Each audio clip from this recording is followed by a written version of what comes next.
Good morning. My parents both immigrated from the Netherlands. I think I've told you that story before. And it was so important for my mom that we would continue to know her parents.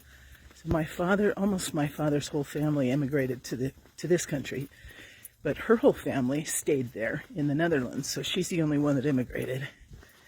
And in order for us to continue to know her parents and her brothers and sisters and our cousins, it was important to stay connected.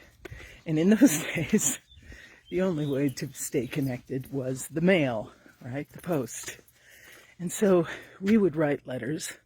And when we were little, my mom would record us, hide a little microphone under the furniture while we were playing, and record our chit-chat and our baby talk and our storytelling so that my grandparents could hear our voices and know who we were a little bit as we aged, even across the ocean. And it really struck me this morning in thinking about that, and I've thought about that many times, that when you love someone, you find any way possible to communicate with them, whether it's by letter, or now by FaceTime, or text, or email, or messaging, or calling. There are lots of ways that we stay connected when we love someone. We don't want to lose that contact. And if we make the parallel to our relationship with the divine, then we know that it's just the same for God. God takes every opportunity to stay connected with us. Doesn't want us to forget who God is, to know how deeply invested God is in our lives and how much love there is there for us in God's heart.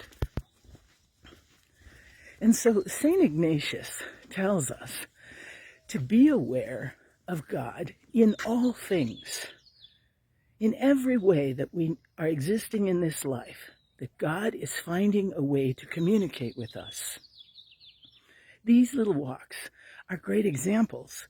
We open our eyes to the ways we see God possibly communicating through creation. The sound of the birds that we enjoy when we're out here, that deep movement, that happiness, the song of joy that's there. Is there something that when you walk, you can have that sense that you're connected to creation around you, and that the joy of creation can become your joy? Once I had a relationship that was painfully going south during the fall of one of these years of my life. And my spiritual director told me, Monique, why don't you plug yourself into the experience of creation around you at this moment? All that was happening at this moment in the fall is all of the trees were losing their leaves. They were shedding their leaves and going dormant.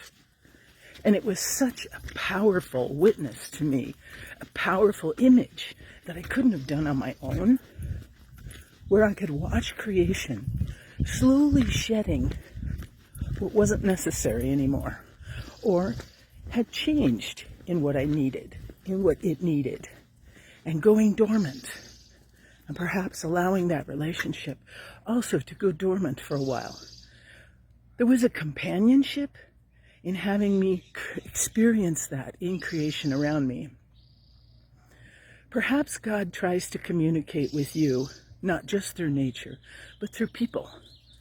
And for me, often, even though it's such a funny thing, it happens through my connection to the outside world, whether it's the news or advertising, whether it's something I see online. Music is always also a very strong connection. But we are taught in spiritual direction that any time your heart is moved with an emotion, you watch something on TV and your heart is moved, pay attention to that movement. Pay attention to that stirring. What is God stirring within you when you watch and observe something with your brothers and sisters elsewhere in the world? There is a beckoning there. There is an invitation there, not just to see and find God, but also to be connected to God through our connection with humanity. So keep your eyes open, your heart open. I think that's one of my favorite teachings of St. Ignatius, to find God in all things. And I just don't mean, oh, there's God, oh, there's God. No, pay attention to the message. What is God trying to communicate?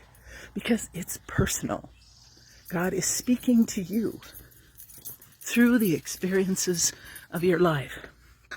May we have the ears, the eyes, the heart to see and hear that communication, and then take it into prayer. Chew on it a little longer. Speak, Lord, your servant is listening.